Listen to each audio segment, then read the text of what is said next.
राह रास्त आपको लिए चलेंगे। तर्जुमा दफ्तर ख़ारजा ताहिर अंद्राबी इस वक्त हफ्तावार न्यूज़ ब्रीफिंग दे रहे हैं।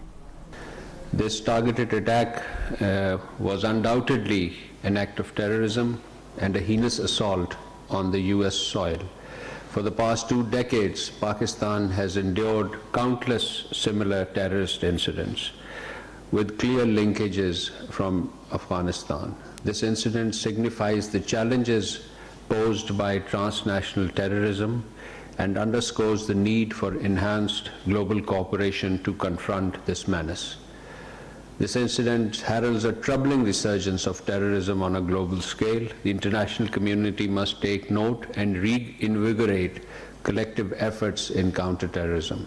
Pakistan remains committed to working with the United States and wider international community to address the shared challenges of terrorism.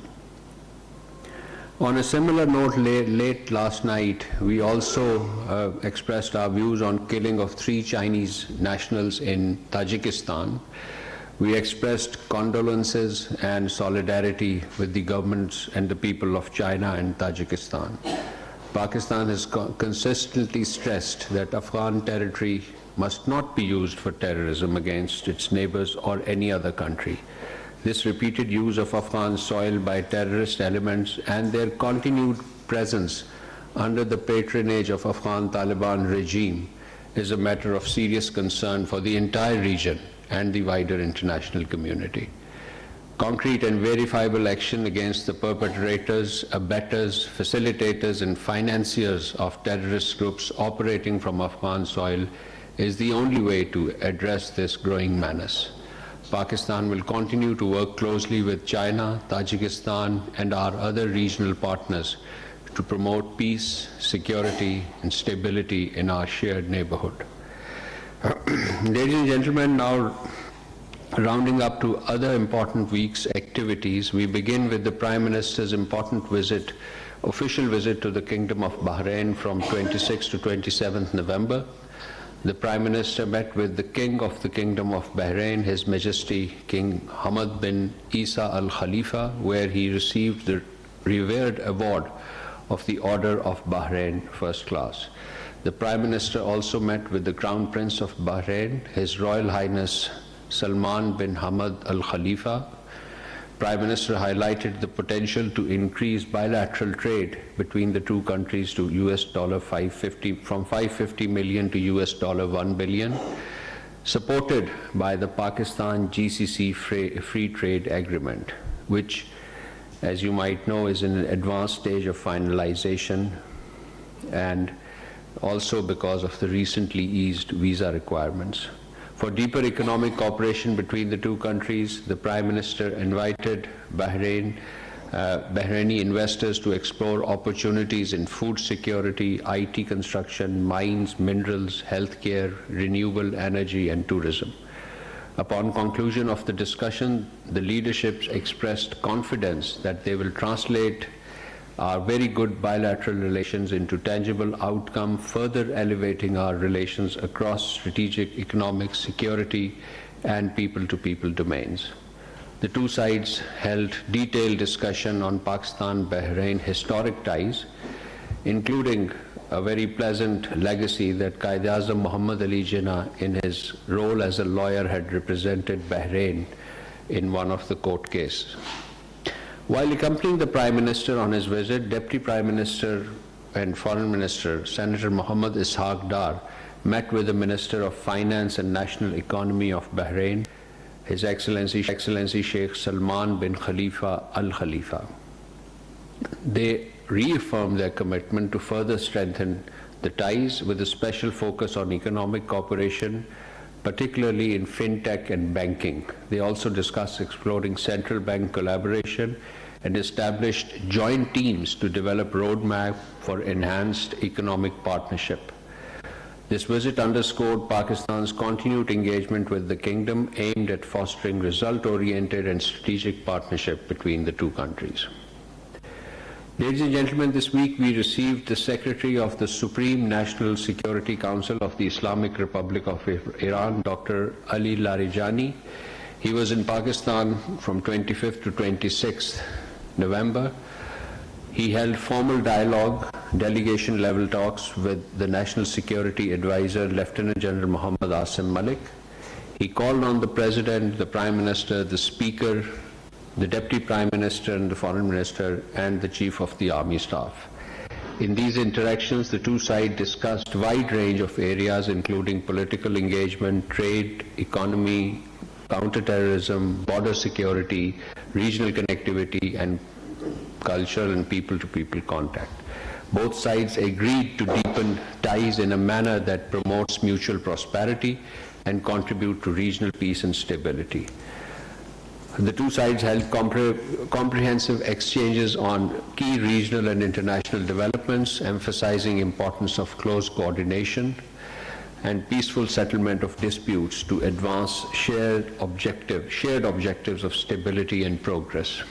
Pakistan and Iran expressed a resolve to continue working together at regional and multilateral fora.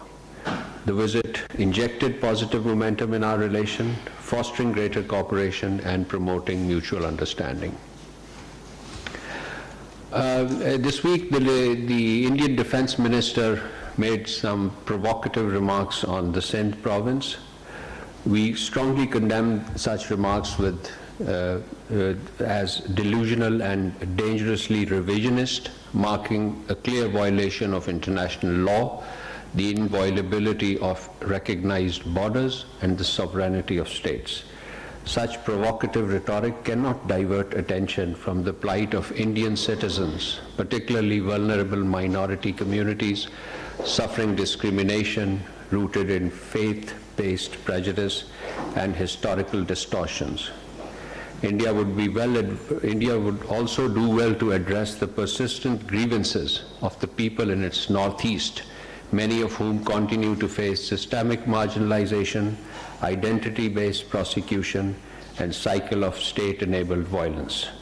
While Pakistan remained committed to peaceful resolution of disputes with India on the basis of justice, equity, and established international legal norms, we are firmly resolved to safeguard our security, national independence, and sovereignty.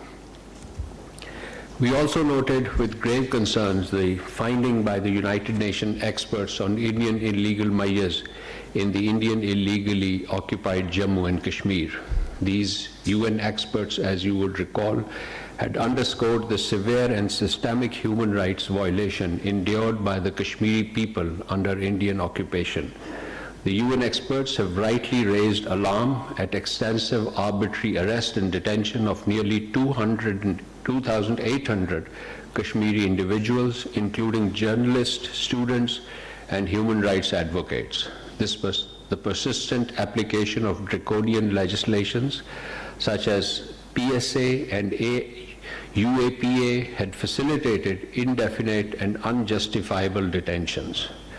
Kashmiris under Indian illegal occupation are suffering from torture, custodial death, incommunicado detention, and denial of due legal process, as well as denial of family contacts, punitive demolition and forced eviction of homes, recurring communication blackouts, and suppression of press freedom, including the blocking of 8,000 social media accounts, as well as the accompanying rise in hate speech. These findings reaffirms Pakistan's long-standing concerns regarding state-sponsored persecution of Kashmiri Muslims, as well as discrimination against minorities. Across India, lynching and harassment directed at Kashmiris and Muslim communities are equally deplorable and deeply troubling. Pakistan calls upon India to cease its coercive measures and to unconditionally release all those arbitrarily detained or arrested in Indian illegally occupied Jammu and Kashmir. We further urge India to take concrete steps to end the prosecution of all religious minorities, particularly Muslims, Christians, and others. Pakistan reiterates its commitment to peaceful and just and enduring resolution of the Jammu and Kashmir dispute in accordance with the UN resolutions and the aspirations of the Kashmiri people. We will continue to extend our moral, political, and diplomatic support to the Kashmiri people in their just struggle against foreign occupation and for the right to self-determination. Ladies and gentlemen, we also have noted with deep concern the flag hoisting at the so-called Ram Temple, constructed on the site of the historic Babri Mosque in Ayodhya. With the Babri Mosque, a centuries-old place of worship, was demolished on 6 December 1992 by extremist mobs inspired by fascist ideologies. The subsequent judicial process in India, which acquitted those responsible and permitted construction of a temple on the demolished mosque site, speak volume about the Indian state's discriminatory approach towards minorities. Pakistan calls on the international community to take cognizance of the rising Islamophobia, hate speech and hate-motivated attacks in India. The United Nations and other international bodies must play a constructive role in safeguarding Islamic heritage and ensuring protection of the religious and cultural sites of all minorities. Ladies and gentlemen, this week we also witnessed attacks by Israeli forces in Gaza.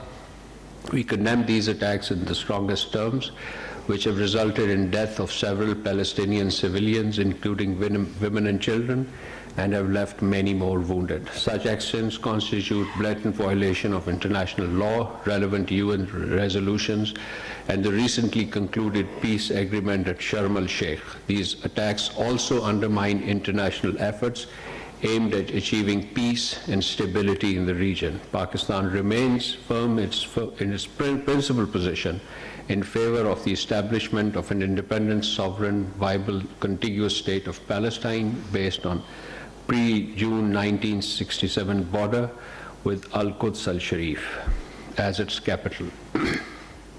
And finally, ladies and gentlemen, Pakistan has been re-elected to the Executive Council of the Organization of the Prohibition of Chemical Weapons, OPCW, for the term 26-28. Election of this body were held at the OPCW in The Hague, Netherlands this week. Being an active member of the OPCW, Pakistan has previously served on the Executive Council since ratification of the Chemical Weapons Convention in 1997. We have contributed constructively towards the fulfillment of the objectives of the Chemical Weapons Convention and regularly host OPCW routine inspection at our relevant facilities. The re-election of Pakistan to the Executive Council is a testament to Pakistan's positive role within the organization and a confidence of the member states in our ability to provide effective leadership and impetus to the work of the OPCW. Thank you very much, and I now open the floor. दफ्तर खारजा Hussain Andrabi हफ्तावार news briefing दे रहे थे और उन्होंने कहा कि America में firing के वाक़े पर अफसोस है, हमारी हमदर्दियां मुतासरा ख़ानदान के साथ हैं। मज़ीद उन्होंने कहा कि सिंध से मुतालिक भारतीय बयानात खाम ख्याली पर मबनी हैं।